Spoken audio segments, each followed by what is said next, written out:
as there are just 2 days left before the Republican primaries here in Utah. Well, according to the Lieutenant Governor's office, more than 300,000 ballots have already been processed as of Friday morning. Fox 13's Aaron Cox spoke with each of the candidates for governor. Take a listen. 4 candidates may all be Republican, but they all differ in their vision for the state. I also asked them if they had been governor during this pandemic, what were the things they would have done differently?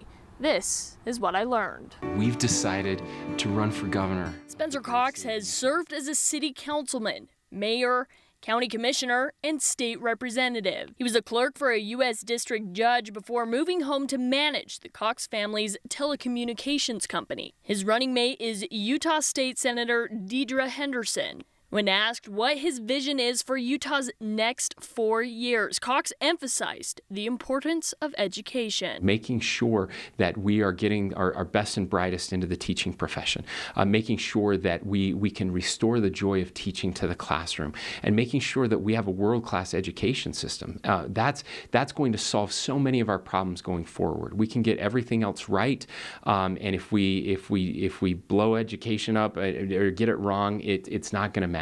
Cox was put in charge of the state's task force to handle the COVID-19 pandemic. He reflected on this role. We made some changes in this special session last week, trying to figure out mistakes of the past and make them right. And we will continue to do that moving forward. And I truly believe that Utah can come out of this crisis into an even better place, that we will emerge stronger and more resilient and more connected than ever before. And that's my goal as governor, is to help bring people together in a way that leads the state to a better place. Utah needs leadership. Thomas Wright has served as the Utah Republican Party chairman and the Salt Lake County Republican Party chairman. He has also been involved in the community, including the Utah Debate Commission, the Utah Opera, and the Utah State Board of Regents. Outside of politics, Wright is a Park City real estate broker. His running mate is outgoing Congressman Rob Bishop. So what is Wright's vision for the state's highest office? Our long-term priority needs to be our public education system.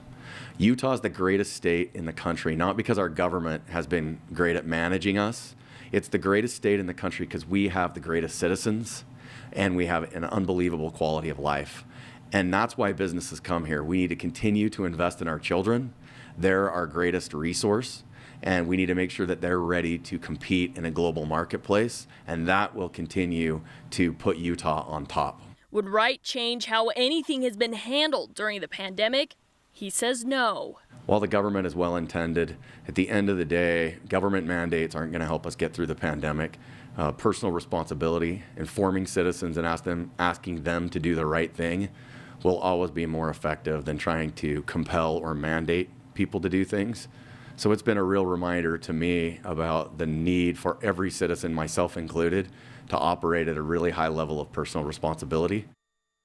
We live in one of the fastest growing states in the nation. Greg Hughes is a former Speaker of the House and a real estate developer. He served in the Utah House of Representatives for 15 years before leaving at the end of 2018. His community involvement includes the UTA Board of Trustees, Lone Peak Hospital Board of Directors, and the Children's Museum. Hughes is running with Victor Iverson, the current Washington County Commissioner. He says his goal as governor is to help Utah's economy with an emphasis on rural counties. We're going to see infrastructure investment as a state working with these counties outside the Wasatch Front.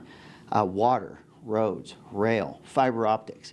We're going to bring those resources and that infrastructure to the rest of the state so that the rest of the state can grow. So young people can stay in the communities they grew up in, and it can even be a relief valve for a crowded Wasatch Front where congestion, failure, and transportation is getting worse every day.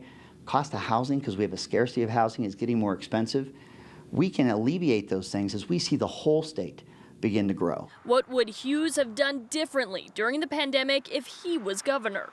Saying that the Home Depot hardware store is essential and the locally owned True Value hardware store has to close and their employees have to go home. And when the state starts picking winners and losers and making such decisions like that, you start to dig a hole, and it's a scary way to do it.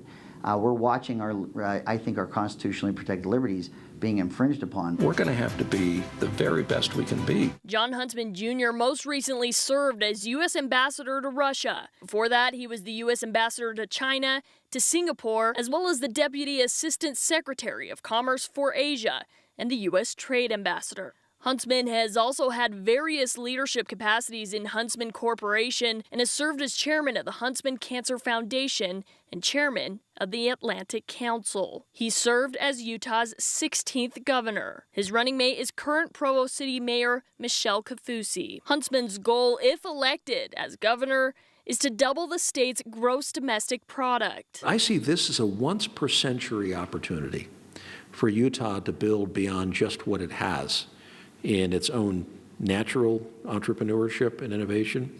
So when I say this state can double its output, that's my goal over the next 10 years. What would Huntsman have done differently during the pandemic? Drawing down from the rainy day fund to support small businesses, which was not done. And my argument for that was the people who are going to be laid off and unemployed will have introduced into their homes and lives a sense of despair, without a job, without the means by which they can pay their obligations. And there isn't a reason that we should go through that to the extent that we did. With $1 billion in the rainy day fund, I was calling for $300 million being taken out to use as working capital lines of credit. The Republican primary is Tuesday, June 30th. From Capitol Hill, Aaron Cox, Fox 13 News, Utah.